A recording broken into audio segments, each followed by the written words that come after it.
Hallelujah hallelujah hallelujah hallelujah. धन्यवाद धन्यवाद धन्यवाद माझ्या जीवन पित्या.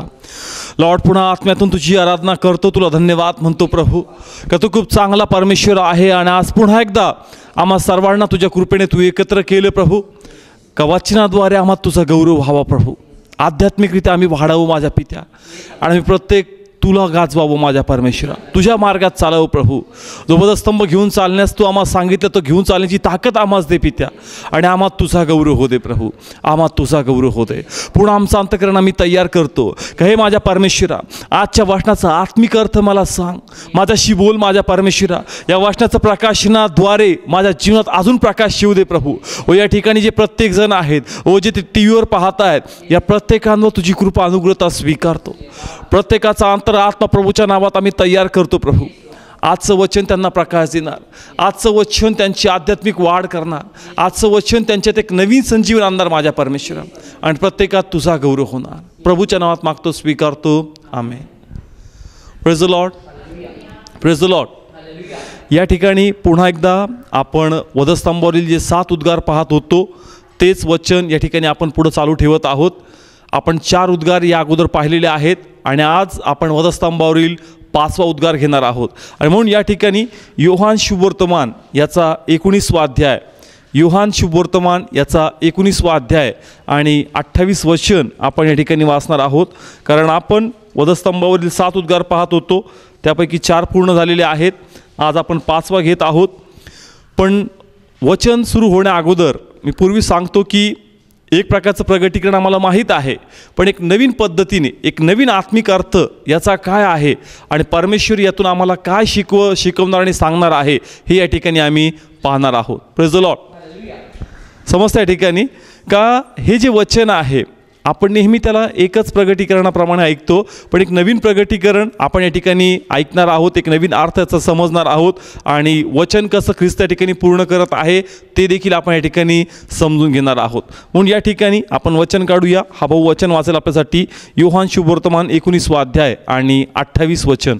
यानंतर येशूने आता सर्व गोष्टी पूर्ण झाल्या आहेत हे जाणत असता शास्त्रलेख पूर्ण व्हावा म्हणून म्हटले, मला तहान लागली आहे. Praise the Lord. प्रत्येकजण ऐकता प्रत्येक शब्द, एक एक शब्द महत्त्वाचा आहे. आपण कोणाचं शुभवर्तमान वाचतोय? कोणाचं शुभवर्तमान वाचतोय? योहानाचं शुभवर्तमान वाचतोय. आणि योहान या ठिकाणी आम्हाला सांगत आहे का वधस्तंभावर ख्रिस्त म्हणत आहे, मला तहान लागली आहे. पण या ठिकाणी योहान फक्त एवढं सांगत नाहीये का ख्रिस्त वधस्तंभावर असताना म्हणतो मला तहान लागली. पण योहान काय या ठिकाणी सांगतोय, मी पुन्हा एकदा वाचतो. का योहाननी या गोष्टीवर जोर दिला का नेमकं येशू कोणत्या अवस्थेमध्ये बोलतोय. त्याने आज सांगितलंय, आता सर्व गोष्टी पूर्ण झाल्या आहेत हे जाणत असता शास्त्रलेख पूर्ण व्हावा म्हणून म्हटले, मला तहान लागली. समजते का या ठिकाणी? आता या वचनाचा आपण आत्मिक अर्थ समजणार आहोत की नेमकं वचन आम्हाला काय सांगतं. कारण ज्या वेळेस या ठिकाणी आपण पाहतो का ख्रिस्त म्हणतो का मला काय लागली, मला काय लागली, तहान. आणि जसं हा शब्द आपण ऐकतो, आपण या शब्दाकडे कोणत्या दृष्टिकोनाने पाहतो? भावनात्मक. कोणता दृष्टिकोन? भावनात्मक. भावनात्मक म्हणजे कसा की आता ख्रिस्त या ठिकाणी दमलेला आणि थकलेला आहे. समजतंय का? त्यांनी काय शब्द वापरला? मला तहान लागली आहे. आता पहा, जस येशू वधस्तंभावर होता. कोण वधस्तंभावर होता? येशू. आणि येशूने आपल्या मुखातून काय शब्द काढला? मला तहान लागली आहे. का तो स्वतः म्हणतोय असं या ठिकाणी का शास्त्रलेख पूर्ण व्हावा म्हणून मी म्हणतो का मला तहान लागली आहे. समजतंय का? 28 वचन आपण काय वाचलं? योहान काय म्हणतो? शास्त्रलेख पूर्ण व्हावा म्हणून ख्रिस्त वधस्तंभावर असता म्हणत आहे, मला तहान लागली आहे. मग ख्रिस्त ज्यास वधस्तंभावर खेळला होता त्यांनी आपल्या मुखातून काय शब्द काढले? समजतं या ठिकाणी मला काय म्हणायचं या ठिकाणी? का ख्रिस्त कुठं होता? वधस्तंभावर. त्याने आपल्या मुखातून असा शब्द तिथं काढला का शास्त्रलेख पूर्ण व्हावा म्हणून मी म्हणतोय तहान लागली आहे. का तो काय म्हटला वधस्तंभावर? मला तहान लागली आहे. नेमकं काय? पहिले जे सांगितलं ते का दुसरं जे म्हणतोय ते? समजतंय का? वधस्तंभावर असता ख्रिस्त असं त्या ठिकाणी म्हणतोय का शास्त्रलेख पूर्ण व्हावा म्हणून मी म्हणतोय मला तहान लागली. तो असं म्हणत नाहीये. पण आम्हाला कोण समजून सांगतोय? आमच्या मनातला गैरसमज कोण दूर करतोय? योहान का तो या शब्दांवर जोर देतोय? योहान जो लिहितोय ना तो जोर देतोय या शब्दांवर का शास्त्रलेख पूर्ण व्हावा म्हणून तो म्हणतोय मला तहान लागली आहे. म्हणजे ज्या प्रकारे आपण त्या शब्दाकडे भावनात्मकतेने बघतो आणि त्याही काळात याच प्रकारे लोकांमध्ये ही चर्चा होती का येशूला रात्री पकडण्यात आलं, मग रात्रीपासून त्याला भरपूर यातना दिल्या, त्याला चापकं मारले, त्याच्या डोक्यात काट्याचा मुकुट घातला आणि मग त्या ठिकाणापासून गुलगुत्तीच्या टेकडापर्यंत दिवसात तो प्रवास केला. एवढं वधस्तंभाचं ओझं, लोकांचे लाता बुक्क्या निंदा हे सर्व सहन केलं आणि मग हातामध्ये खिळे, मग पायामध्ये खिळे, मग त्या सूर्याची प्रखर किरणं आणि मग आता त्याचं शरीर बोलू लागत आहे, आता त्याचं शरीर थकलेलं आहे आणि म्हणतोय मला तहान लागली आहे. समजतंय? आपण कसं बघतो याला? भावनात्मक. कसं बघतोय? भावनात्मक. पण योहानाला म्हणायचं आहे का प्लीज या वाचनाकडे भावनात्मक नजरेने पाहू नका. समजतं का ठिकाणी? येशू काय म्हणतोय? मला तहान लागली. आणि मग आपण काय विचार करतो का नाही तो जरी पूर्णपणे देव आहे त्याच प्रकारे तो पूर्णपणे मनुष्य पण आहे. आणि मग साहजिक आहे का जर एका व्यक्तीला एवढ्या प्रकारचा त्रास, शारीरिक छळ, त्याचप्रकारे मानसिक तणाव आणि दिवसाभर असणारं ऊन, त्या जखमा जर सळसळ करत असतील, एवढा सर्व प्रसंग सहन करत असता त्याला तहान नाही लागणार का? लागणार त्याला तहान. मग तो माणूस नव्हता का? येस, तो माणूस देखील होता. आणि म्हणून या वाचनाकडे आपण थोडंसं भावनात्मकरित्याने पाहतो का? कारण आता येशू दमलेला आहे, आता येशूचा संयम तुटत आहे आणि तो या ठिकाणी पाणी मागत आहे. समजतंय? पण योहान काय सांगतो का अशा प्रकारचे विचार तुम्ही तुमच्या मनातून दूर करा. त्या वाचनाकडे भावनात्मक दृष्टिकोनाने पाहू नका. तर तो या ठिकाणी दमलाय किंवा थकलाय आणि त्याच्यावरती तहान हवी झाली म्हणून तो म्हणत नाही मला तहान लागली, पण शास्त्रलेख पूर्ण व्हावा म्हणून तो म्हणतोय मला तहान लागली आहे. Praise the Lord. आवड चाललंय का? समजतंय का? ख्रिस्त माणूस नव्हता का? ख्रिस्त, मला सांगा, ख्रिस्त देव पण आहे, ख्रिस्त माणूस पण आहे. मग 50% देव 50% माणूस आहे का? मग कसं आहे? Praise God. 100% माणूस 100% देव. मग तो या ठिकाणी माणूस आहे आणि मग माणसाला वेदना होत नाही का? माणसाला तहान लागत नाही का? माणसाला कष्ट होत नाही का? पण या ठिकाणी योहान म्हणतो का नाही असं नाही आहे. या ठिकाणी जरी आपण म्हणतो का त्याला तहान लागली, त्याला भूक लागली, तो खूप दमलाय, तो खूप कष्टी झालाय, तहान त्याला सहन होत नाही आहे, पण येशूमध्ये ते सर्व सहन करण्याची ताकद होती आणि म्हणून तो एक मात्र विकल्प आणि तो एक मात्र कोकरा होता का तो त्या अर्पणास पूर्ण होता. समजतंय का? आवड चाललंय? येशूमध्ये काय ताकद होती? सहन करण्याची. काय ताकद होती? समजतंय का? त्याला या ठिकाणी भूक, तहान, जखमा, असं नव्हतं का त्याला तहान लागली नव्हती, असं नव्हतं का जखमा त्याच्या बोलत नसतील, त्याला वेदना होत नसतील, पण येशूमध्ये सहन करण्याची ताकद होती. हे या ठिकाणी योहानाला आम्हाला सांगायचं आहे. कारण तो या ठिकाणी थकलाय किंवा गळा कोरडा पडलाय म्हणून तो म्हणत नाहीये मला तहान लागली, पण काय पूर्ण व्हावं? शास्त्रलेख. समजतंय का? जोर देऊन लिहिलं त्यांनी. कुणी? योहानाने. का शास्त्रलेख पूर्ण व्हावा म्हणून तो म्हणतोय तहान लागलेली आहे. म्हणून या ठिकाणी मला पुढं सांगायचं आहे का येशू 100% माणूस होता. डेफिनेटली त्या जखमा आग होत असेल, सळसळ होत असेल पूर्ण अंग, गळा कोरडा पडला असेल, त्या उन्हाच्या प्रखर किरणं असतील, डोक्यातला काट्याचा मुकुट असेल, हे सर्व त्याला वेदना देत असतील, पण येशूमध्ये ते सहन करण्याची ताकद आहे. समजतंय? त्याचा संयम तुटला नव्हता म्हणून तो म्हणतोय तहान लागली, पण शास्त्रलेख पूर्ण व्हावा म्हणून तो म्हणतोय मला तहान लागलेली आहे. का? कारण या अगोदर पण आपण बघतो का ज्यावेळेस सैतानाबरोबर त्याचं एक प्रकारचं एक युद्ध होतं, त्या युद्धामध्ये पण तो 40 दिवस उपाशी राहिलेला आहे. समजतंय का? ज्यावेळेस योहानाद्वारे येशूचा काय झाला? बाप्तिस्मा. काय झाला? बाप्तिस्मा. काढूया उदाहरणासाठी, आपल्याला कळलं की येशूमध्ये सहन करण्याची ताकद होती. येशूमध्ये सहन करण्याची ताकद होती आणि ते वचन आम्हाला सांगतं. जर आपण या ठिकाणी मत्तय शुभवर्तमान काढलं, मत्तय 4 अध्याय वाचूया. रीड कर. तेव्हा सैतानाकडून येशूची परीक्षा व्हावी म्हणून आत्म्याने त्याला रानात नेले आणि तो 40 दिवस व 40 रात्र उपाशी राहिल्यानंतर त्याला भूक लागली. ओके. आणि तिसरं वचन, आणि परीक्षक जवळ येऊन त्याला म्हणाला, तू देवाचा पुत्र असलास तर या डोंगराच्या भाकरी व्हाव्या म्हणून आज्ञा कर. ओके. ऐकलं सर्वांनी? आपण बघतोय का येशूमध्ये सहन करण्याची ताकद आहे आणि या ठिकाणी त्याचा पुरावा आहे. त्याचा पुरावा आहे. पुरावा कशा प्रकारे आहे? आता व्यवस्थित ऐका, एक एक शब्द ऐका, खूप महत्त्वाचा. इथं असं लिहिलं आहे, तेव्हा सैतानाकडून येशूची परीक्षा व्हावी म्हणून आत्म्याने त्याला रानात नेले. आणि पुढं लिहिलं दुसऱ्या वचनामध्ये, आणि तो 40 दिवस व 40 रात्री उपाशी राहिल्यानंतर त्याला भूक लागली. 40 दिवस उपाशी राहिला. कसा राहिला?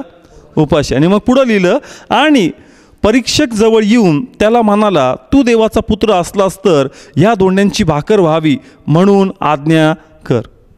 किती दिवस उपाशी राहिला? आता येशूने उपवास केले होते का त्या ठिकाणी? समजतंय का? कारण अनेकदा आपण ज्यावेळेस हा अध्याय वाचतो आम्ही असं म्हणतो की येशूने 40 दिवस उपास केले. कधी? ज्यावेळेस त्यांनी योहानाद्वारे बाप्तिस्मा घेतला, तो रानात गेला आणि किती दिवस उपास केले? हे उपवास नव्हते, हे उपवास नव्हते, त्याला उपाशी ठेवण्यात आले. समजतंय का? या ठिकाणी काय लिहिले वाचनामध्ये? का त्याची परीक्षा व्हावी म्हणून येशूला कुठं नेलं? रानात. बरोबर? त्याची परीक्षा व्हावी म्हणून त्याला नेलं. उपवास प्रार्थना 40 दिवस तुला रानात करायची म्हणून नेलेलं नव्हतं, त्याची परीक्षा व्हावी म्हणून नेलं. आणि त्या परीक्षेमध्ये त्याला 40 दिवस अन्न पाणी भेटलं नाही. समजतंय? आणि म्हणून पुढं लिहिलं असं की उपाशी राहिल्यानंतर 40 दिवस व 40 रात्र उपाशी राहिल्यानंतर त्याला भूक लागली. म्हणजे 40 दिवस तो सहन करतोय. 40 दिवस तो काय करतोय? सहन करतोय. आणि सहन करता करता कोण त्याची परीक्षा घेतोय? कोण त्याची परीक्षा घेतोय? सैतान. आणि त्या परीक्षेला तो प्रत्युत्तर देखील देत आहे. मग जो येशू 40 दिवस सहन करू शकतो, तो येशू ख्रिस्त 1 रात्र आणि 1 दिवस विदाऊट अन्न पाणी सहन नाही करू शकत का? समजतंय का? या ठिकाणी मी हे वचन मुद्दामून तुम्हासमोर यासाठी मांडतो का तुम्हाला कळावं की येशूची सहनशीलता वधस्तंभावर तुटलेली नव्हती, तर सहन करण्याची ताकद त्यामध्ये होती. पण वचन शास्त्रलेख पूर्ण व्हावा म्हणून तो म्हणतोय, मला तहान लागली आहे. Praise the Lord. समजतंय का? कारण मी हे वचन जे ऐकलं तर ते म्हणले का नाही, याचा आध्यात्मिक अर्थ घेऊ नका. याचा अर्थ असाच आहे का तो दमलाय, तो थकला आणि त्याला तहान लागली. मी म्हणतो होय, तो दमलाय, तो थकलाय, पण सहन करण्याची ताकद त्यामध्ये आहे. समजतंय का? म्हणून एक मात्र ख्रिस्तच अर्पणासाठी अतिउत्तम अर्पण आहे. समजलं इथपर्यंत? आवड चाललंय? समजतंय ना? पहा, वेगवेगळे उपदेश असतात 7 शब्दांवर, पण तो उपदेश मला असा ऐकायला मिळाला का त्यांनी सांगितलं का नाही, तुम्ही आत्मिक अर्थ घेऊच नका. तो थकलाय, तो रात्रपासून कष्टामध्ये आहे, वेदना आहेत, हे आणि त्याचा आता गळा बोलू लागलाय आणि म्हणतोय की मला तहान लागली. पण योहान जोर देऊन लिहितो. काय लिहितोय? शास्त्रलेख पूर्ण व्हावा म्हणून तो म्हणतोय मला तहान लागली आहे. मग काय होता शास्त्रलेख? पहा, येशू ख्रिस्त जरी वधस्तंभावर होता, त्याला माहीत होतं का मी स्वतः अर्पण आहे, मी काय आहे? अर्पण आहे. पण ह्या अर्पणाबरोबर ज्या ज्या भविष्यवाणी किंवा ज्या ज्या गोष्टी जुन्या करारात बोललेल्या आहेत त्या प्रत्येक या वधस्तंभावर त्या अर्पणाबरोबर पूर्ण होणं गरजेचं आहे. आणि म्हणून एवढं सहन करत असताही त्याचं मानसिक संतुलन त्यांनी गमावलेलं नाही आहे. तो चांगल्या प्रकारे स्थिर आहे, अडळ आहे आणि प्रत्येक गोष्टींना चांगल्या प्रकारे प्रत्युत्तर तो देत आहे. Praise the Lord. समजतंय का? असं नाही आहे का बाबा आता खूप जखमा झाल्यात आणि मग त्याला चक्कर येऊ लागली आणि मग तो भान हरपलाय आणि मग तो म्हणतो मला तहान लागली. समजतोय का? सहन करण्याची ताकद, टॉलरन्स पॉवर येशूमध्ये आहे. कारण 40 दिवसात त्यांनी हे प्रूव्ह करून दाखवलेलं, सिद्ध करून दाखवलेलं आहे. म्हणून या ठिकाणी आम्हाला क्लिअरली म्हणजे प्रॉपरली समजलं पाहिजे की योहान जोर देऊन लिहितोय का तो थकलाय म्हणून नाही, पण शास्त्रलेख पूर्ण व्हावा म्हणून तो म्हणतोय मला तहान लागली आहे. Praise the Lord. समजतंय का? का लिहितोय योहान? योहान काय लिहितोय? शुभवर्तमान. कशासाठी? का लोकांना कळावं. लोकांना काय व्हावं, कळावं. का? कारण लोकांना असं कळलं होतं किंवा त्यावेळेस जे लोक त्याला पाहत होते त्यांनी पाहिलं की यावेळेस वधस्तंभावर एका व्यक्तीला मध्ये टांगलंय, खूप वेदना, खूप त्रास त्याला देत आहेत, आणि शेवटी तो बिचारा व्यक्ती म्हणतोय का मला तहान लागली. समजतंय? आणि मग तेच वृत्तांत पूर्ण गावोगावी पसरला असेल का जो येशू नाझरेतकर होता वो खूप दमला होतो, खूप त्याचे हालाल केले हो, आणि शेवटी कसा म्हणतो बिचारा मला तहान लागली. समजतंय? त्याच्याकडे पाहण्याचा दृष्टिकोन या ठिकाणी भावनात्मकरित्या झाला होता, आणि योहानाची इच्छा अशी नव्हती की त्याच्याकडे त्या प्रकारे पाहावं, कारण सहन करण्याची ताकद त्या कोकऱ्यामध्ये आहे. Praise the Lord. समजतंय का? काय पूर्ण व्हावा? शास्त्रलेख. म्हणून ख्रिस्त प्रत्येक गोष्ट समजून आणि आत्म्यात त्या गोष्टी बोलत आहे. मग काय आहे शास्त्रलेख? या ठिकाणी आपण पाहूया की शास्त्रलेख पूर्ण व्हावा. स्तोत्रसंहिता 69 अध्याय आणि 21 वचन आम्हाला सांगेल की शास्त्रलेख काय होता. तर स्तोत्रसंहिता 69 अध्याय त्याचं 21 वचन वाचूया आपण. त्यांनी मला अन्न म्हणून पित्त दिले, आणि मला तहान लागली असता त्यांनी मला आम प्यायला दिली. ओके, पहा या ठिकाणी आपण स्तोत्रसंहिता वाचतो. काय वाचतोय? स्तोत्रसंहिता. आणि स्तोत्रसंहिता कोणी लिहिलंय? दाविदानी. दावीद कोण होता? कोण होता? आपण पाहिलं का दावीद राजा देखील आहे, आणि प्रेषितांच्या कृत्यामध्ये आपण पाहिलं की त्याला भविष्यवाद्याची देखील उपमा दिली. समजतंय? मागच्या वेळेस आपण हा अध्याय घेतला का दावीद राजा देखील आहे, दावीद भविष्यवादी देखील आहे. आणि म्हणून या ठिकाणी 21 वचन आम्हाला सांगतं. स्तोत्र 69 अध्याय 21 वचन इथं असं लिहिलंय, त्यांनी मला अन्न म्हणून पित्त दिले, आणि मला तहान लागली असता त्यांनी मला आम प्यायला दिली. समजतंय? मग या ठिकाणी काय पूर्ण होते? शास्त्रलेख. काय पूर्ण होते? शास्त्रलेख. आणि म्हणून ख्रिस्त थकला म्हणून तो म्हणत नाही, तर शास्त्रलेख पूर्ण व्हावा म्हणून तो म्हणतोय मला तहान लागली आहे. मग फक्त एवढाच एक शास्त्रलेख आहे का? नाही, अजून एक शास्त्रलेख पूर्ण होणं गरजेचं आहे, कारण त्या अर्पणामध्ये अजूनही काही गोष्टी समाविष्ट होणं गरजेचं होतं. आणि म्हणून ख्रिस्त मुद्दामून म्हणत आहे मला तहान लागली आहे. कशा प्रकारे? आपण गणनाचं पुस्तक काढू 19 अध्याय, म्हणजे आम्हाला कळल. गणना 19 अध्याय 6 वचन. जसं मी तुम्हाला सांगतोय की ख्रिस्त अर्पण होता, पण या अर्पणाबरोबर अजूनही काही गोष्टी असणं अत्यंत गरजेचं होतं. आणि ते काय होतं आपण वाचूया. गणना 19 अध्याय. गणना हे जुन्या करारामध्ये आहे. 19 अध्याय आणि 6 वचन आपण वाचणार आहोत. पण वाचण्या अगोदर जे वचन आपण ते वाचतोय ते कशा संदर्भात आहे? कालवडीची राख. कशा संदर्भात आहे? कालवडीची राख. प्रभूंनी इस्रायल लोकांना सांगितलं होतं का ज्यावेळेस तुम्हाला शुद्ध व्हायचं असेल, शुद्ध होण्यासाठी एक विशेष प्रकारची राख तुम्हाला बनवायची आहे, आणि त्या राखेमध्ये कालवड तर घ्यायची, पण त्या कालवडेबरोबर अजून काही गोष्टी त्या कालवड जाळण्यामध्ये तुम्हाला समाविष्ट करायची आहे. आणि त्या गोष्टी काय आहेत आपण वाचूया, म्हणजे तुम्हाला कळलं का येशू का म्हणतो वधस्तंभावर मला तहान लागली आहे. आपण वाचूया 6 वचन या ठिकाणी. मग याचकाने गंध सरूचे लाकूड व एजोप तुडून व किरमिजी रंगाचे कापड घेऊन ती कालवडीच्या जाळण्यामध्ये टाकावी. ओके, काय लिहिलं या ठिकाणी? कुणी? याजकानी. आणि काय लिहिलं पुढं? गंधसरूचं लाकूड. कोणतं लाकूड? हां. पुढं लिहिलं कोणतं? एजोबाचं झुडूप आणि किरमिजी रंगाचं कापड. हे कशामध्ये टाकावं? कालवडीच्या जाळण्यामध्ये. समजतंय? जी राख तुम्ही बनवणार आहात शुद्धीकरणासाठी, ती फक्त कालवडीची राख नाही पाहिजे, त्याच्यामध्ये 3 गोष्टी पाहिजेत. कोणकोणत्या? एजोबाचं झुडूप, अजून किरमिजी रंगाचं कापड आणि गंधसरूचं लाकूड. 3 गोष्टी पाहिजेत. आणि मग या ठिकाणी ज्या प्रकारे कालवडीची राख हे कोणाचं दर्शक आहे? ख्रिस्ताचं. कोणाचं दर्शक आहे? ख्रिस्ताचं. मग त्याही अर्पणामध्ये या 3 गोष्टी पूर्ण होत आहे. का ज्या प्रकारे आम्ही पाहतो की ज्यावेळेस येशूला त्या न्यायसभेत त्या पिलाताकडे आणलं तर त्याच्या अंगावर कोणता जागा टाकला? किरमिजी रंगाचा. म्हणजे किरमिजी रंग कवर झाले या ठिकाणी. त्याच प्रकारे जो त्याचा वधस्तंभ होता तो कसला होता?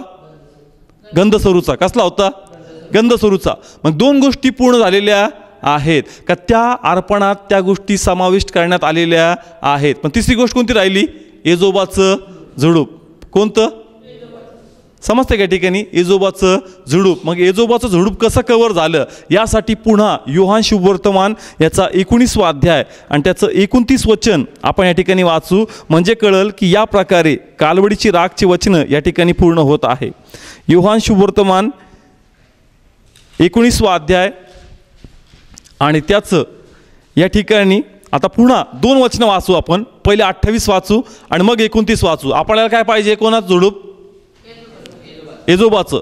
किरमिजी रंगाचा जागा घातला आहे. आम्ही पाहिले शास्त्रामध्ये किरमिच्या रंगाचा जागा त्याला घालण्यात आला होता आणि स्वतः तो त्या गंधस्वरूप म्हणजे त्या वधस्तंभावर दिलेला आहे. आता काय बाकी? फक्त एजोबाचं झुडूप. मग वाचूया या ठिकाणी. प्रथम आपण 28 वचन वाचूया. 19वा अध्याय आणि 28 वचन. यानंतर येशूने आता सर्व गोष्टी पूर्ण झाल्या आहेत हे जाणत असता शास्त्रलेख पूर्ण व्हावा म्हणून म्हटले मला तहान लागली आहे. हा, ख्रिस्त काय म्हणतोय? मला काय लागली? का म्हणतो? कारण काय पूर्ण व्हायचं आहे? काय पूर्ण व्हायचं आहे? शास्त्रलेख. आणि शास्त्रलेख सांगतो का कालवडीच्या राखेमध्ये काय टाकायचं? एजोबाचं. कालवडीच्या राखेमध्ये काय टाकायचं? एजोबाचं झुडूप. ख्रिस्ताला माहीत होतं का ज्यावेळेस मी म्हणल मला तहान लागली ते मला काय प्यायला देतील? आम. काय प्यायला देतील? आम. आणि ते आम कशावर देतील हे आता मी पुढं तुम्हासाठी वाचतो. इथं असं लिहिलं आहे, तेथे आम भरून ठेवलेले एक भांडे होते म्हणून त्यांनी स्पंज ओंबीने भरून एजोबाचे झुडपाच्या काठीवर बसून त्याच्या तोंडाला लावला. समजत्या ठिकाणी तो आम त्यांनी कशावर दिला? म्हणजे ते त्या वधस्तंभावर समाविष्ट झालेलं आहे. आणि म्हणून ख्रिस्त दमलाय किंवा थकलाय किंवा सहन करण्याची ताकद त्यामध्ये नव्हती म्हणून तो म्हणत नाहीये, पण शास्त्रलेख प्रत्येक जुन्या काळातलं वचन पूर्ण व्हावं म्हणून तो म्हणतोय मला तहान लागली आहे. Praise the Lord. समजतं या ठिकाणी. म्हणून आपण भावनात्मकरित्या या वचनाकडे नाही पाहिलं पाहिजे, तर आत्मिकरित्या पाहिलं पाहिजे. ख्रिस्तामध्ये ती ताकद होती सर्व काही सहन करण्याची. Praise the Lord. समजतंय का? मी पुन्हा असं हे नाही सांगत की त्याला वेदना होत नव्हत्या. मी क्लिअर करतोय का त्याला तहानही लागली असेल, त्याला वेदनाही होत असतील, पण मी जोर देतो या गोष्टीवर का त्या वेदना ती तहान सहन करण्याची ताकद ख्रिस्तामध्ये आहे. Praise the Lord. समजतंय? मग या ठिकाणी आता एक भाग आपण पाहिला, पण याच वचनाकडे आता आत्मिक दृष्टिकोनाने आपण पाहणार आहोत. येशूने काय शब्द वापरला? मला काय लागली? तहान. काय लागली मला? तहान. आणि मग पहा काय येशूला हा शब्द बोलायचा असेल, कोणाला बोलायचा हा शब्द? येशूला. त्यांनी हा विचार केला नसेल का हा शब्द बोलल्यानंतर माझं मूल्यांकन थोडंसं कमी केलं जाईल या वधस्तंभावरून? समजतंय का मी काय म्हणतोय? आत्मिकरित्या. कसं? आत्मिकरित्या येशूला काय शब्द वापरायचा आहे? मला तहान लागली. इतका चांगला परफॉर्मन्स तो देतोय कुठं? क्रूसावर. आणि शेवटी त्याला काय म्हणायचं? मला तहान लागली. विचार करा की त्याला माहीत असेल की जर मी असा शब्द वापरेल तर लोकांचा पाहण्याचा दृष्टिकोन माझ्याकडे भावनात्मकरित्या होतील आणि त्याला कुठंतरी वाटेल का आता ख्रिस्त दमलेला किंवा थकलेला आहे. समजतंय का? प्लीज केअरफुली समजून घ्या. ख्रिस्ताला काय शब्द वापरायचा आहे? कारण काय पूर्ण व्हायचं आहे. पण याचा दुसरा परिणाम लोकांवर काय होईल? लोक मला कोणत्या नजरेने पाहतील? भावनात्मक. कोणत्या नजरेने पाहतील? भावनात्मक. चांगला होता विचारावर का, पण शेवटी दामला हो म्हणतो मला तहान लागली. समजतंय का मला काय म्हणायचं या ठिकाणी?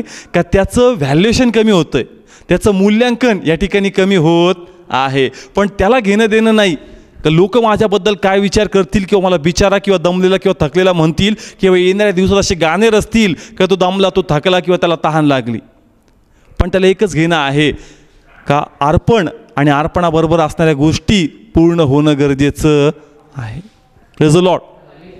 समजतंय का? पुन्हा ऐका काय म्हणलं मी या ठिकाणी का परमेश्वराने मला याच्यातून असं प्रगट केलं का तो परवा करत नाहीये का या शब्द बोलल्यानंतर लोक माझ्याबद्दल काय विचार करतील. त्याला एकच गोष्टीची परवा आहे का काय पूर्ण झालं पाहिजे?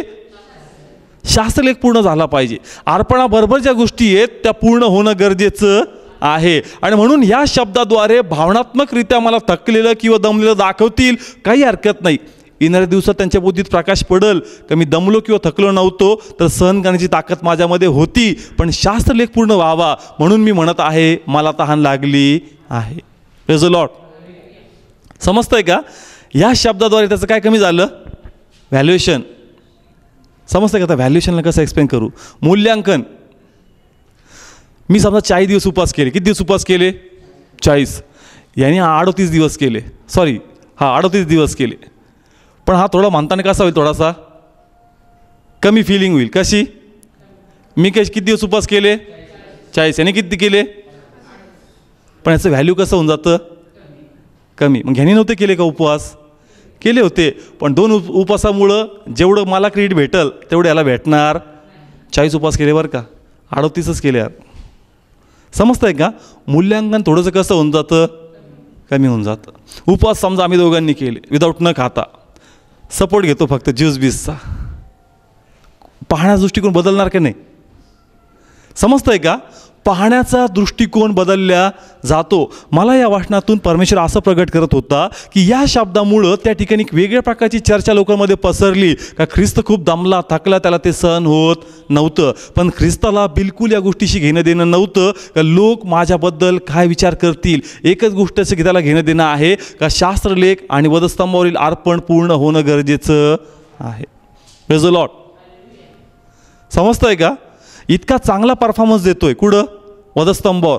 चोराला क्षमा करतोय, चोराचं तारण तो करतोय, त्या लोकांना तो क्षमा करतोय, आईची चांगल्या प्रकारे तो काळजी घेतोय, प्रत्येक गोष्ट तो पूर्ण करतोय. आणि शेवटी काय म्हणतो? मला काय लागली? समजतंय का? थोडंसं मूल्यांकन याच्यामुळे त्याचं कसं होतं? कमी होतं भावनात्मकरित्या. कशारित्या? भावनात्मकरित्या. पण ख्रिस्तानी त्याची पर्वा केली नाही का लोक माझ्याबद्दल काय विचार करतील आणि कसे दमलेले थकले गीतं माझ्यावर लिहितील याच्याशी मला घेणं देणं नाही. मला एकच घेणं आहे का शास्त्रलेख पूर्ण होणं गरजेचं आहे. परमेश्वराचा गौरव या अर्पणातून होणं अत्यंत महत्त्वाचं आहे. Praise the Lord. समजतंय का? मग ख्रिस्त ते अर्पण पूर्ण होण्यासाठी आणि देवाच्या गौरवासाठी ही पर्वा करत नाही का लोक काय म्हणतात. मग आपणही प्रभूकडून शिकलो पाहिजे का देवाच्या गौरवासाठी आपण पण या जगाचा विचार नाही केला पाहिजे का ते माझ्याबद्दल काय विचार करतात. समजतंय का? कोण विचार नाही करत? येशू विचार नाही करत का ते माझ्याबद्दल भावनात्मकरित्या गीतं लिहितील. समजतंय का? असे गीतं लिहिलेत की नाही दमलेल्या थकल्या येशूवर? येस, आपण त्याला दाखवलं की तो दमला आहे, त्याला तहान लागली, पाणी द्या त्याला. येस, आपण भावनात्मक गीतं त्याच्यावर लिहून टाकले. पण त्यांनी पर्वा नाही केली. लिहा, तुम्हाला कळल का माझा टॉलरन्स पावन संपला नव्हता पण शास्त्रलेख पूर्ण व्हावा म्हणून मी म्हणत आहे. मग प्रभू याच्यातून काय शिकवतो आम्हाला? तर परमेश्वर आम्हाला सांगतो की ज्या प्रकारे ख्रिस्त जगाची पर्वा करत नाही बापाच्या गौरवासाठी, मग आपण पण जगाची किंवा लोकांची अधिक पर्वा न करता अधिक आणि अधिक त्या पित्याचा गौरव केला पाहिजे. Praise the Lord. समजतंय का? कारण ख्रिस्त पर्वा केली का कोणाची? नाही. पण अनेकदा आपण अनेक गोष्टीमध्ये इतरांचा विचार करतो का ते माझ्याबद्दल काय विचार करतील, आणि म्हणून ज्या प्रकारे आपण बापाचा गौरव केला पाहिजे तो गौरव आपण करत नाही. का? कारण आपण विचार करतो का माझ्याबद्दल इतर लोक कसा विचार करतील. समजतंय? काही उदाहरण घेतो म्हणजे साध्या पद्धतीत तुम्हाला समजल व्यक्तिगतरित्या की प्रथम आपण बघणार आहोत आराधनेबद्दल. कशाबद्दल? आराधनेबद्दल. पहा, आराधना जी करायची असती ती कशी करायची असती? जल्लोषाने. कशी करायची असती? जल्लोषाने. आणि मग प्रत्येकजण हात हलवून करतं, कोणी नाचून कोणी गाऊन करतं. पण कोणाकोणाला ते जमत नाही किंवा वाटतं ते करावं. पण अनेकदा असं वाटतं का मी नाचलो, जर मी हात उंच केले तर हे माझ्याबद्दल काय विचार करते. समजतं का? ठिकाणी एक पॉईंट घेतोय मी का आपण कशा प्रकारे देवाचा जो गौरव केला पाहिजे तो गौरव करत नाही. पण आपण कोणाचा विचार करतो? लोकांचा. कोणाचा विचार करतो? एक मिनिट उभा राहा. आम्ही दोघं आहोत. आम्ही दोघं एका प्रार्थनेला गेलो. सगळे नाचतायत, सगळे गातात, सगळे एन्जॉय करतात. हात मलाही वाटतं का मी पण करावं, मी पण त्या आराधनेत सहभाग व्हावं, मी पण हात उंच करावं, मी पण नाचावं वाटतं. पण मनात एक प्रश्न येतो, काय?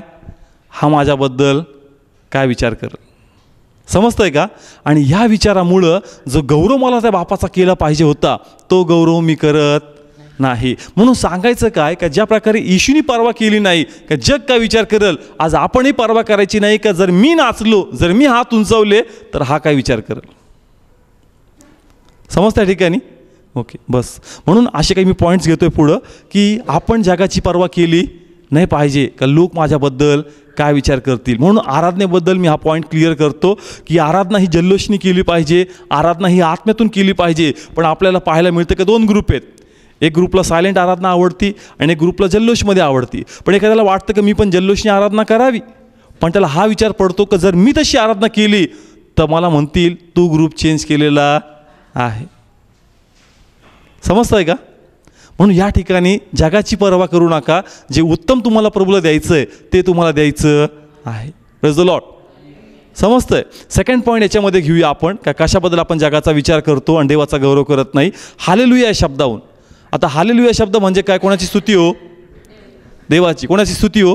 देवाची. मग एखादं वचन चालू असता, एखादं वचन आम्हाला स्पर्श होतं, आत्म्यात जागृत करतं, आत्म्यात नवीनता आणतं, आत्म्यात एक नवीन आवेश उत्पन्न करतं आणि असं वाटतं का जोरात मी म्हणावं हालेलुया, जोरात मी म्हणावं प्रभूची स्तुती असो.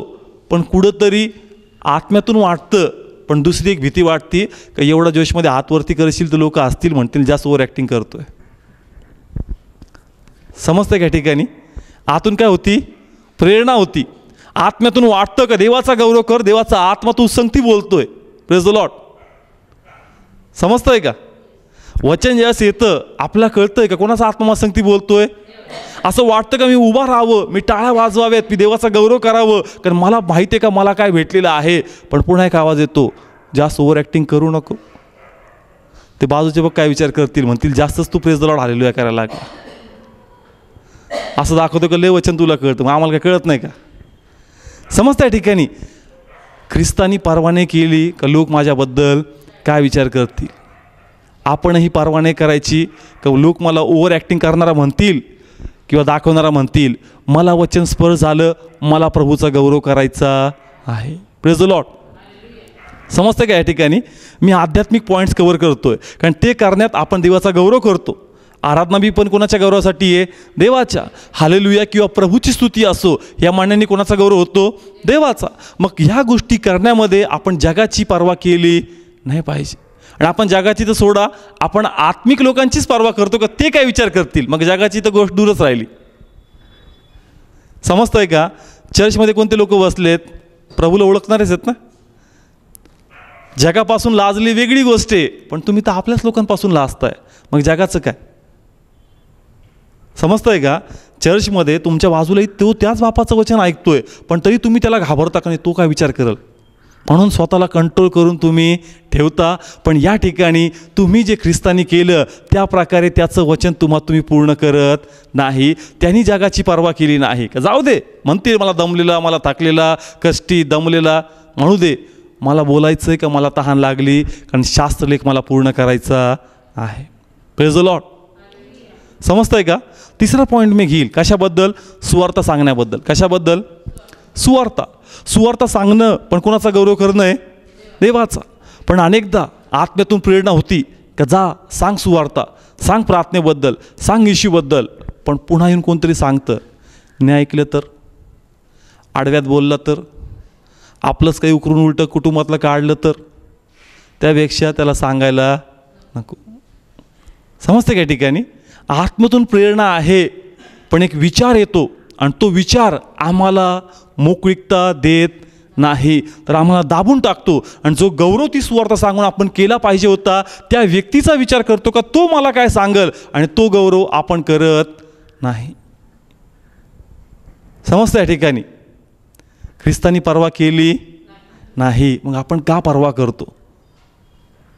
ट्रॅक्स वाटायचा असेल, चला एक बायबलमधलं उदाहरण घेऊ आपण.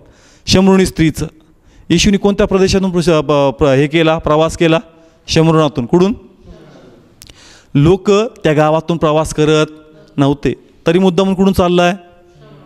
मग लोकांनी चर्चा करणार का तो शमरूणातून का गेला? गेला तर गेला, शिष्यांना भीती होती का आता काय स्टंट करणारे माहीत नाही. तिथे जाऊन कोणा सांगती बोलतोय? बापरे. पहिले शमरूणमधून घेऊन चालला, गावात लोकांना, यहुदी लोकांना कळलं तर ते पहिलेच आपल्या धारेवर धरून येत त्या शमरूण, आणि ते तर ते त्याबरोबर त्या बाईबरोबर बोलतो असं लिहिलं आहे की त्यांनी विचार केला का म्हणून त्या बाईबरोबर बोलतो. पण ख्रिस्तानी पर्वा नाही केली का यहुदी लोक मला काय म्हणतील किंवा शिष्य माझ्याबद्दल काय विचार करतील, मला त्या बाईचं तारण करायचं आहे. Praise the Lord. समजतंय का? त्यांनी विचार केला नाही. मग आम्ही का शुभवर्तमान सांगताना इतर विचार करतो का लोक माझ्याबद्दल काय विचार करतील? यस, काही लोक म्हणतील तुम्हाला बोर कॅसेट आले, काही म्हणतील तेच तेच सांगणारे आले, तुम्हाला बघून पळ काढतील, पण आपण आपलं काम करायचं आहे. समजतंय? सुवार्थ सांगण्याबद्दल असू द्या किंवा ट्रॅक्स वाटण्याबद्दल असू द्या, कधी कधी हॉस्पिटल्समध्ये किंवा बाजारमध्ये पण असे ट्रॅक्स आपण वाटले पाहिजे. पण आपल्याला वाटतं का जर मी असं बाजारात उभा राहिलो तर लोकांना वाटेल काय मार्केटिंग करतो की काय, एखाद्या विकणारी वस्तूचे पावत्या बिवत्या देतो की काय. आणि मग आम्हाला थोडंसं लादल्यासारखं होतं, अरे या लोकात जर मी उभं राहील तर कुणी मला पाहील आणि मग ते माझ्याबद्दल काय विचार करतील. त्यांचा विचार करून जो गौरव त्या बाजारात आपण देवाचा केला पाहिजे तो गौरव आपण करत नाही. समजतं का? या ठिकाणी ख्रिस्तानी शमूरणात ज्यावेळेस गेला बिलकुलही लोकांची पर्वा केली नाही. एवढंच काय तर 2 दिवस त्या गावात जाऊन तो राहिला. समजतंय का? ज्यांचं तोंड कुणी पाहत नव्हतं किंवा टायमिंग असा होता गावाचा का सकाळी 11 ते संध्याकाळी 5 पर्यंत त्या विहिरीवर कुणी फिरायचं नाही. का? कारण एखाद्या वेळेस एखाद्या यहुदीने प्रवास केला तर ते आणि आपण एकमेकाच्या दृष्टीस पडलो नाही पाहिजे. म्हणून एक तर सकाळीवर विहिरीवर जायचं तर कधी जायचं? संध्याकाळी. समजतंय का? एवढा कट्टरपणा त्यांच्यामध्ये होता. पण ख्रिस्त 2 दिवस जाऊन त्या गावात राहत आहे. समजतंय?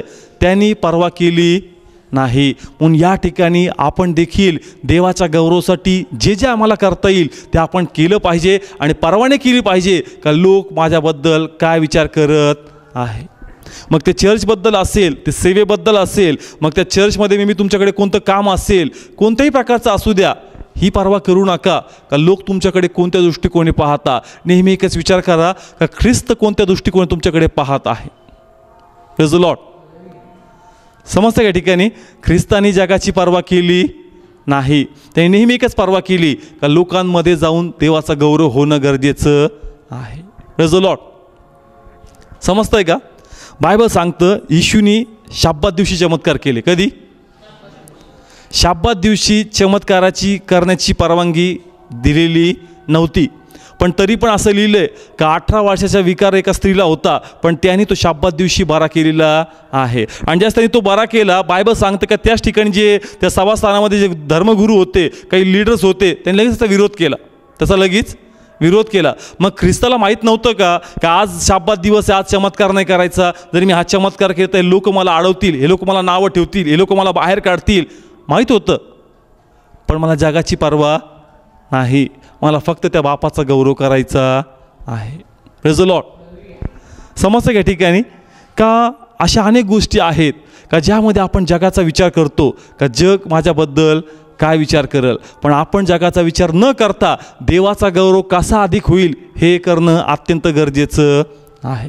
Praise the Lord. आता पहा, जे सेवेमध्ये आहेत, जे या ठिकाणी आहेत, जे टी व्हीवर पाहताय, सर्वातून महत्त्वाचा पॉईंट या ठिकाणी आता आपण कव्हर करणार आहोत सेवेबद्दल, की ज्या प्रकारे आपण पाहतोय तर तुम्ही करा पण जगाची पर्वा करू नका. आणि मग सेवेमध्ये हा खूप महत्त्वाचा पॉईंट आहे का एखादी सेवा तुमच्या समोर आहे, एखादं प्रभूचं काम तुमच्या समोर आहे, आत्म्यातून प्रेरणा आहे. कुठून प्रेरणा आहे? आत्म्यातून. ती सेवा तुम्ही करावी, ते काम तुम्ही करावं. पण तुम्ही जास्त सेवा करायचा विचार करता, एक विचार तुमच्या मनात येतो, जर या ठिकाणी तू ही सेवा केली, जर या ठिकाणी तू ही मदत केली तर तुझ्याबद्दल तुझ्या चर्चमध्ये काय विचार केला जाईल. खूप महत्त्वाचा पॉईंट आहे. खूप महत्त्वाचा पॉईंट आहे का समजा आपण कोणत्या ना कोणत्या चर्चचे पार्ट आहोत, बरोबर, आणि आपल्यासमोर एखादी सेवा आहे, आपल्यासमोर एखादं काम आहे आणि आत्म्यातून प्रेरणा आहे. कुठून प्रेरणा आहे? आत्म्यातून. वचनाचा आडोसा तुम्हाला आहे, वचनाची प्रेरणा तुम्हाला आहे, वाटतं का मी काहीतरी करावं, वाटतं का मी तो देवाचा गौरव करावं, तुमच्याकडे वेळ पण आहे, तुम्ही तो करू पण शकता, पण एक विचार येतो आणि तुम्हाला अडवतो का जर तू हे केलं तर तुझ्याबद्दल तुझ्या चर्चमध्ये काय विचार केला जाईल. समजतंय का? तुझी पोझिशन जी पोझिशन आहे तिथं टिकून राहील का? मग जो मान तुला त्या ठिकाणी भेटतो तो मान तुला भेटेल का? आणि अनेकदा हा विचार अनेक लोकांमधून जी आध्यात्मिक वाढ त्यांची झाली पाहिजे, तो जास्तीत जास्त देवाचा गौरव त्यांच्यातून झाला पाहिजे, तो गौरव होत नाही. अंतरात्म्यात इच्छा आहे की मी काहीतरी करावं कारण हेही माझ्या बापाचं काम आहे, पण तो एक विचार त्याला ते काम करू देत नाही. आणि म्हणून सांगायचं हे का तुम्ही जगाचा विचार करू नका, तुम्ही कोणाचा विचार करा? बापाचा. का त्याचा गौरव मला करायचा आहे. Praise the Lord. समजतंय का? सेवेबद्दल मी विशेष सांगल. येणाऱ्या दिवसात आपण सगळे सेवेबद्दलच टॉपिक घेणार आहोत, का सेवा काय आहे, कोणाचा दृष्टिकोन कसा असतो, आणि ते सगळं आपण पाहणार आहोत. पण या ठिकाणी हा विषय आहे आणि म्हणून हे समजणं खूप गरजेचं आहे. का प्रत्येकाला वाटतं का मी देवाच्या राज्यासाठी काहीतरी केलं पाहिजे, पण कोणता ना कोणता विचार त्याच्या चर्चचा त्याला काय करतो, अडवतो. का जर तू हे करशील तर तिथं तो मान तुला भेटणार नाही, किंवा ती पोझिशन तुझ्याकडे देण्यात येणार नाही, कारण तू दुसरीकडे जाऊन प्रभूचं काम केलेलं आहे. पण या ठिकाणी प्लीज जगाची पर्वा करू नका, का तुमच्याबद्दल ते काय विचार करतात. नेहमी एकच विचार करा, का माझ्याबद्दल परमेश्वर काय विचार करतो. Praise the Lord. समजतंय का? कारण आपण चर्चचे कोणतेही असू द्या, पण आपण काम कोणाचं करतो. येस, हे समजणं खूप गरजेचं आहे. जर तुमच्या मनात हा विचार तुमच्यावर हावी होतोय आणि तुझ्याबद्दल ते काय विचार करतील, तर तुम्ही तुमच्या विचाराला करेक्ट करा. कारण मी त्याच्यासाठी नाही करत, मी त्याच बापाच्या गौरवासाठी करतोय. समजतंय का? विचार काय म्हणतो, उभा राहा. मला काय करायचं आहे, प्रभूचं काम करायचं आहे. मला काय करायचं, प्रभूचं काम करायचं. पण मी या भावाबरोबर काम करतो, मी याच्या अधीनतेत आहे, पण ते काम मला करायचं, ते काम माझ्या समोर आहे, मी ते करू शकतो, माझ्याकडे तो वेळ आहे. तरी पण मी काय विचार करतो, हा माझ्याबद्दल काय विचार करेल. मग हा विचार का माझ्यात हावी झाला, मी त्याची नाही, मी याचं काम करतोय. समजतंय का? मी कोणाचं काम केलं पाहिजे, देवाचं. पण तू देवाचं काम नाही करत, तू याचं काम करतो, आणि म्हणून हा विचार तुझ्यावर हावी होतो का हा माझ्याबद्दल काय विचार करेल. पण देव म्हणतो का आज स्वतःला तुम्ही तपासा, का तुम्ही त्याचं नाही, तुम्ही माझं काम करताय. आणि जर तुम्ही माझं काम करताय तर ही पर्वा करू नका का तो काय विचार करेल. जर तुम्ही माझ्याबरोबर विश्वासू आहात तर ॲटोमॅटिकली त्याच्याही बरोबर तुम्ही विश्वासू आहात. समजतंय? पण जर तुम्ही याच्याबरोबर विश्वासू आहे तर याची गॅरंटी हे नाही की तुम्ही त्याच्याबरोबर विश्वासू आहात. समजतंय का? समजून घ्या, खूप महत्त्वाचा पॉईंट आहे. मी कोणाबरोबर फेथफुल आहे, जर मी त्याच्याबरोबर विश्वासू आहे ना, मग परमेश्वराच्या नजरेत मी याही बरोबर विश्वासू आहे. पण मी म्हणतो का नाही मी याच्याबरोबर फेथफुल आहे, मग गॅरंटी नाही आहे का याच्याबरोबरचं विश्वासू पण त्याच्याही बरोबर ते कामाला येईल. समजतंय का? पहा, मोशेचा जन्म काय फरमान निघालं, प्रत्येक लहान लेकरांना काय करायचं, यहुदी लेकरांना. प्रत्येक दाईला सूचना झाली का जाऊन तिला मारून टाकायचं, प्रत्येक लेकरांना. फॉर एक्झाम्पल, हा तो फारो राजा आणि मी ते दाईचं काम करायचं. समजतंय? काय फरमान काढलं आहे यांनी, का जर तू कोणाच्या त्या डिलिव्हरीसाठी गेला, मुलं असतील तर मुलांना काय करायचं, आता हा राजा आहे, हा पगार देतो मला, हा राजा आहे, हा पगार मला देतो, मी कोणाचं ऐकलं पाहिजे. पण बायबल सांगतं का ज्या मोशेचा जन्म झाला तिने राजाला सांगितलं नाही आणि त्या मुलाला पण काही होऊ दिलं नाही. मला सांगा, ती या राजाबद्दल अविश्वासू आहे का नाही. समजतंय का? राजाबद्दल ती विश्वासाने वागली का अविश्वासाने वागली. समजतंय? ती इथं अनफेथफुल आहे, अविश्वासू आहे. पण मला सांगा, देवाच्या नजरेत विश्वासू आहे का नाही. बायबल सांगतं का खूप मोठं प्रतिफळ परमेश्वरने तिच्या कुटुंबाला दिलेलं आहे. पण जर तिने हिच्याबरोबर विश्वासूपणा दाखवला असता आणि त्या मुलाला मारलं असतं तर ती त्या देवाबद्दल विश्वासू असती का. म्हणून मी म्हणलो का तिकडं विश्वासू तर इकडं विश्वासू, इकडं विश्वासू तो याचा अर्थ नाही का तिकडं विश्वासू. मग डिपेंड, हा काही करायला आवलं आणि तुम्ही काही कराल आणि म्हणताल नाही मी फेथफुल आहे. समजून घ्या, खूप इम्पॉर्टंट आहे. ठिकठिकाणी मी प्रेरला जातोय, वेगवेगळ्या कॉम्प्लिकेशन्समध्ये प्रत्येक लोकांची सेवा आतमध्ये गुदमरत आहे. आणि म्हणून हे वचन काही काही लोकांना प्रकाश देईल का इतरांची पर्वा करू नका. देवाचं जे वचन तुमच्यात कार्य करतंय, पवित्र आत्मा जे तुम्हाला प्रेरणा देतोय, प्लीज तुम्ही ते करा. Praise the Lord. समजतंय का? फेथफुलनेसबद्दल आपण टॉपिक घेऊ का फेथफुलनेस म्हणजे काय आणि अनफेथफुलनेस काय आहे. पण कशाप्रकारे याला तोडलं आहे, कशाप्रकारे याची दिशा बदलून टाकली आणि कशाप्रकारे चुकीचा त्या वचनाचा उपयोग होत आहे. पण आजचं जे वचन आहे त्याला धरून मी सांगतोय का ख्रिस्तांनी पर्वा केली, मग तुम्ही पर्वा करू नका. तुम्ही कोणाची पर्वा करा, फक्त देवाची. आणि मनातला विचार क्लिअर करा का जो विचार तुम्हाला म्हणतो का हा काय विचार करेल, त्या विचाराला सांगा का मी याच्यासाठी कधीच काही केलं नाही, मी जे केलं त्या बापाच्या महिमेसाठी केलं. Praise the Lord. यस, असं लिहिलंय. इफिसकारास पत्र काढूया, हे समजणं गरजेचं आहे. इफिसकारास पत्र 6वा अध्याय, इफिसकारास पत्र 6वा अध्याय 6, 7 आणि 8 वचन खूप महत्त्वाचे आहेत. पहा पुढं इथं असं लिहिलंय, मनुष्यास संतोषविणाऱ्यास सारखे तोंड देखल्याने चाकरीने नव्हे, तर मनापासून देवाची इच्छा साधणाऱ्या ख्रिस्ताच्या दासासारखे आज्ञांकित असा. समजतंय का काय लिहिलं या ठिकाणी? का कोणाला संतोष होऊ नका? मनुष्याला. कोणाला? मनुष्याला. तर कोणाला संतोष व्हा? देवाला. आणि जे काही करता चांगल्या इच्छेने आणि चांगल्या भावनेने कोणाचा गौरव करा? देवाचा. आणि पुढं असा शब्द वापरला आहे, तुम्ही ती माणसाची चाकरी नव्हे, तुम्ही ती माणसाची चाकरी नव्हे, तर प्रभूची चाकरी समजून सदिच्छेने करा. म्हणून मी सांगितलं की ज्यावेळेस तुमच्यात हा विचार येतो का तो माझ्याबद्दल काय विचार करेल, त्या नकारात्मक विचाराला सांगा का मी कधीच कोणा मनुष्यासाठी काही केलेलं नाही, तर मी जे करतोय ते कोणाच्या गौरवासाठी करतोय? देवाच्या. समजतंय का? न कळत सैतान आपल्यावर हावी होऊ लागतो आणि आपल्याला सांगू लागतो की तू देवाच्या नाही, तू माणसासाठी काम करतो. पण त्याला क्लिअर करा की मी माणसासाठी नाही, कोणासाठी काम करतो? देवासाठी. आणि जे देवाचं आहे मग ते कुठंही असो कसंही असो ते माझ्या बापाचं आहे, ते मला करायचं आहे. पुढं काय लिहिलं या ठिकाणी मी वचन वाचतो, तुम्ही हे जाणता की प्रत्येकजण जे चांगले करतो तेच त्याला प्रभूपासून मिळेल. प्रत्येकजण कसा करतो? चांगलं करतो. मग त्याला कोणाकडून काय मिळेल? तसेच त्याला प्रभूकडून भेटणार आहे. म्हणून मी म्हटलो का तुमच्यासमोर एक सेवा आहे, तुम्ही काहीतरी त्या ठिकाणी करू शकता, तुम्ही त्या ठिकाणी देवाचा गौरव करू शकता. आणि जर तुम्ही तो कराल तर प्रभूकडून देखील तुम्हाला त्याचं प्रतिफळ भेटणार आहे, तुम्हावर शाप येणार नाही. समजतंय का?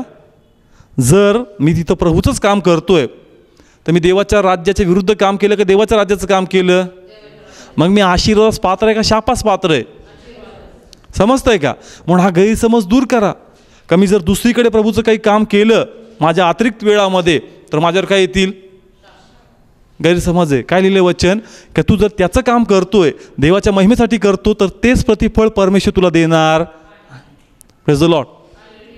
समजतं या ठिकाणी? म्हणून जसा विषय होता का ख्रिस्त विचार करत नाही का या शब्दाद्वारे माझं मूल्यांकन थोडंसं लोक कमी करतील, काही हरकत नाही. येणाऱ्या दिवसात त्यांच्या बुद्धीत प्रकाश पडेल, पण देवाच्या गौरवासाठी मला प्रत्येक गोष्ट करायची आहे. Praise the Lord. समजतंय? म्हणून आराधना करताना लाजू नका, प्रभूची स्तुती असो किंवा हालेलुया म्हणायला घाबरू नका, किंवा ट्रॅक्स वाटायला किंवा प्रभूचं नाव गाजवायला प्लीज स्वतःला लोक का विचार करतील ह्या विचाराने स्वतःला आवरू नका. आणि त्याच प्रकारे तुमच्यासमोर एखादी सेवा देखील असेल, तुम्ही ती करू शकता, तर प्लीज ती करा. हा विचार सोडून टाका का माझा सेवक माझ्याबद्दल काय विचार करेल. समजतंय का? आपला बाप कोण आहे? आपला बाप कोण आहे? समजतंय का? त्या बापाच्या नजरेत फेथफुल असणं गरजेचं आहे. समजतंय? लास्ट पॉईंट मी घेईल सेवेसाठी. जी लोक सेवा करतायत, जो हा मॅसेज पाहतायत, तुमच्यासाठी खूप महत्त्वाचा पॉईंट आहे. सेवेसाठी खूप महत्त्वाची गरज असते ती म्हणजे दानार्पण. ते म्हणजे दानार्पण. आणि दानार्पण ज्या सेवेसाठी लोकांना आग्रह केला, लोकांना सांगण्यात येतं दानार्पणाबद्दल. अनेकदा दानार्पणाबद्दल बोलताना आपण मनात काय बाळगतो? संकोच बाळगतो. समजतंय का? प्रत्येक जे सेवा करतात, जे टी व्हीवर पाहतात, प्लीज हा पॉईंट ऐका की ज्या प्रकारे आपण ऐकतो का जगाची पर्वा करू नका. तर दानार्पणासाठी हा खूप महत्त्वाचा पॉईंट आहे का ज्याही वेळेस दानार्पणाचा विषय येतो, दानार्पणाबद्दल ज्यावेळेस बोलायचा असतो, मनात काय येतो? संकोच. काय येतो? संकोच. का लोक काय म्हणतील का पहा लागला पैसे मागायला. समजतंय का? लोक या प्रकारे विचार करतील आणि हा विचार येऊन तुमच्या मनावर काय म्हणतात त्याला, तुम्हाला खिन्न करण्याचा प्रयत्न करेल. किंवा असंही असतं की ज्यावेळेस आम्ही अर्पणाबद्दल सांगतो किंवा जातो तर कदाचित कुणी भिकारी पण म्हणतं, कुणी मागणारं पण म्हणतं, आणि अशा वेगवेगळ्या प्रतिक्रियाद्वारे आमचं मन ते खिन्न करण्याचा प्रयत्न करतात. पण बायबल सांगतं की पॉल काय म्हणतो, आपण ते वचन काढूया या संदर्भात. फिलिपकरास पत्र 4 अध्याय, फिलिपकरास पत्र 4 अध्याय आपण काढूया. 17 रीड कर. मी दानाची इच्छा धरतो असे नाही, तर तुमच्या हिशोबास मोजले जाणारे फळ बहुत हवे अशी इच्छा धरतो. ओके, पॉल काय म्हणतो? मी कसली इच्छा धरत नाही, पण काय मागतो? दान. समजतंय का? पॉल काय म्हणतो? मी दानाची इच्छा धरत नाही, पण काय मागतोय तो? दान. पण त्यांनी पुढं काय सांगितलं? मी यासाठी मागतो का तुमच्या वाटेला चांगला हिशोब यावा, का ज्यावेळेस तुम्ही त्या प्रभूच्या समोर उभे राहाल, माझ्या राज्यासाठी तुम्ही काय केलं, काय अर्पण दिलं, ते परमेश्वर ज्यावेळेस पाहिल, त्याचं प्रतिफळ तुम्हाला द्यायचं असेल, तर तुम्ही जर त्या ठिकाणी काही पेरणीच केली नाही का त्या स्वर्गात तुम्ही कापणी करावी, तर त्या ठिकाणी तुमच्या वाटेला चांगला हिशोब येणार नाही. समजतंय का? का मी हा पॉईंट सांगतो? का सेवेमध्ये हा खूप महत्त्वाचा पॉईंट आहे. त्यावेळेस आपण, मी जसं सांगितलं, त्यावेळेस आपण अर्पण मागतो, एक तर सेवेकडे लाचार म्हणून बघितलं जातं. कसं लाचार? का सेवक हे मागणार पैसे, मागणार ऑफरिंग, मागणार दान. मग असं वाटतं का प्रभू असं लाचारीचं जीवन मला नको, तू मला डायरेक्ट दे ना, मी कशाला 4 लोकांना मागावं आणि ज्यांनी मला भिकारी समजावं किंवा ज्यांनी मला लाचार समजावं. समजतंय का? काय प्रश्न येतो का प्रभू का म्हणून लोकांनी मला तिरस्काराच्या नजरेने पाहावं, का मला त्यांनी भिकारी किंवा लाचार म्हणून समजावं? मी काय एवढा भिकारी आहे का? आणि मी जे करतोय मस्तसाठी नाही, तुझ्या घरसाठी करतोय. मग प्रभू नको मला यांचं अर्पण, मी डायरेक्ट स्वतः काहीतरी करेल किंवा प्रभू डायरेक्ट मला दे. समजतं का? कारण त्यांचे नकारात्मक बोलणे हृदयाला खिळतात. समजतंय? मग देवाचं उत्तर काय होतं? परमेश्वराने हे वचन डोक्यात टाकलं. पॉलचा खूप मोठा बिझनेस होता, पॉलचा खूप मोठा बिझनेस होता. टेंट बांधायचे ते लोक, तंबू बांधायचे, खूप चांगला घरचा होता तो. तरी पण परमेश्वर त्याला अर्पण मागण्यासाठी प्रेरणा देतोय. त्याला कमीपणा नसेल वाटत का अर्पण मागताना, का लोक काय म्हणतात? समजतंय का? वाटत असेल, पण देवाने त्याला क्लिअर केलं का ऐक पॉल, मला माहिती आहे की मी तुला डायट देऊ शकतो किंवा तूही कमवून काही ना काही मस्ती करू शकतो, पण त्यांच्या वाटेला काहीच येणार नाही. त्यांच्या वाटेला काहीतरी आलं पाहिजे, म्हणून तुला जाऊन त्यांना मागायचं आहे. आणि मला पाहायचं आहे का लोक ज्यास तुला भिकारी म्हणतील, लोक तुला ज्यास मागणारा म्हणतील, माझ्यासाठी त्यांचे बोलणे तू सहन करायला तयार आहे का? समजतंय का? जसं बघा एखादी टपरी असतात नाही का, टपऱ्या असतात, स्टॉल्स, त्यांच्याकडे कलेक्शनवाले येतात, माहिती आहे ना, ज्यांचे दुकानं असतात कलेक्शन्सवाले येतात त्यांच्याकडे. 100 रुपये 200 रुपये ते येतात, लगेच ते कलेक्शन 200 रुपये कलेक्शन. तो जातो बरोबर बँकेत ठेवतो, बरोबर. तो घ्यायला येतो, तो स्वतःसाठी येतो का? त्याचं प्रतिफळ त्याला भेटतं, त्याचं जे इन्कम असेल, पण कोणाशी साठवतोय तो? समजतंय का? उभा राहायचं. हा दुकानदार आहे, याची एखादा स्टॉल आहे, याचा एखादा स्टॉल आहे, मी याच्याकडे जातो, आधी तो 500 रुपये, मी बँकवाला आहे, मी घेणार 500, लगेच लिहिणार आणि मी जाऊन ते बँकमध्ये मी जे काम करतो माझं प्रतिफळ भेटणार का? मला मिळणार. पण इंडिरेक्टली मी कोणाच जमा करतोय? कोणाच जमा करतोय? या भावाचे. पण जस्ट मी ह्याच्याकडे तो आम्हाला भिकारी म्हणतो का? त्या नजरेने पाहतो का? नाही. त्याला माहिती आहे का माझेच जमा करत आहे. समजतंय का? म्हणून मी म्हणलो का सेवेमध्ये ज्यास परमेश्वर म्हणतो का जा आणि लोकांना म्हण मदतीबद्दल, त्यांना मदतीबद्दल सांग. अरे देवा, ते माझ्याबद्दल असा विचार करतात, माझ्यासाठी तो विचार, ते बोलणे ऐकायला तू तयार आहे का? कधी कधी मुद्दामून परमेश्वर ऑफरिंगला ब्रेक लावतो आणि म्हणतो का माग, नाही मागणार, माग, माझ्यासाठी तू किती तुटशील हे मला पाहायचं. समजतंय का? सेल्फ रिस्पेक्ट नाही आहे का? समजतंय का? सेल्फ रिस्पेक्ट प्रत्येकाला आहे, पण ते म्हणतो का माझ्यासाठी ती रिस्पेक्ट पण बाजूला टाकून द्यायची. माझ्यासाठी तू किती खालीपर्यंत जाशील हे मला पाहायचं आहे. आणि दुसरं, माझ्या लोकांच्या वाटेला आशीर्वाद येणं गरजेचं आहे. Praise the Lord. समजतंय का? पॉलने काय शब्द वापरले? मला भरपूर आहे, मस्ती नाही, तुमचा हिशोब चांगला भरावा म्हणून मी मागतोय. समजतंय का? म्हणून मी हा पॉईंट घेतो का ऑफरिंगबद्दल जसं आम्हाला देवाच्या गौरसाठी आपण मागत आहोत, आपलं अंतःकरण चांगलं आहे. आपलं बघा, लुटणारे पण आहेत, फ्रॉड करणारे पण आहेत, म्हणून लोक तुम्हाला बोलतील त्यांचं वाईट मानायचं नाही. आपलं अंतःकरण जर सरळ आहे, येणारा दिवसच सांगल आपण चोर होतो का आपण चांगल्या उद्देशाने मागितलं.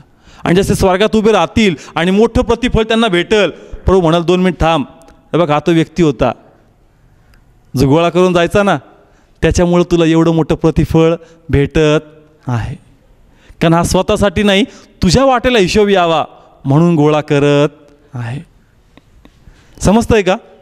म्हणून या ठिकाणी ज्या प्रकारे शीर्षक काय होतं, का ख्रिस्तानी पर्वा केली नाही का लोक माझ्याबद्दल काय बोलतील किंवा काय विचार करतील. आम्हालाही प्रभूच्या सेवेत असताना जग आमच्याबद्दल काय बोलतं, काय विचार करतं, आमच्याबद्दल लोकांमध्ये कशा प्रकारची चर्चा आहे याच्याशी घेणं देणं नाही. येणारा दिवस सांगल का मी जे करतोय ते कोणाच्या गौरवासाठी आणि कोणाच्या महिमेसाठी आहे. Praise the Lord. समजतंय का? पुष्कळ पॉईंट्स आपण काढू शकतो. मग तुमचं ऑफिस असेल, तुमचं घर असेल, काय प्रेरणा चालला नसते, प्रेयर शब्द टोचतात, पण त्यांची पर्वा करायची नाही. फक्त कोणाची पर्वा करायची? देवाची. का देव माझ्याबद्दल काय विचार करत आहे. समजतंय का? कोणी आपल्या धर्मवेड्याची पण उपाधी देऊन टाकतं. काही धर्मवेडेत, यांना प्रभूशिवाय काही सुचत नाही. कधी जा, कोणत्या टायमाला जा, एकच टॉपिक, त्याच्या पलीकडे यांच्याकडे विषयच नाही. धर्मवेडे का? धर्मवेडे. मला तो एक खूप मोठा खिताब आहे, मी तो घ्यायला तयार आहे. कारण प्रभूसाठी मला काही पण सहन करण्याची कृपा प्रभूकडून आहे. Praise the Lord.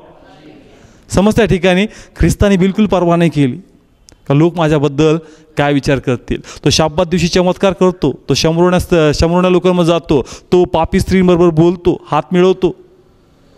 पर्वा नाही का लोक माझ्याबद्दल काय विचार करतात. विचार एकच का देव माझ्याबद्दल काय विचार करतो. आणि जो हा विचार करेल तो खूप लवकर देवाच्या राज्यात प्रगती करणार आहे. Praise the Lord. ओके, विषय इथं स्टॉप करूया.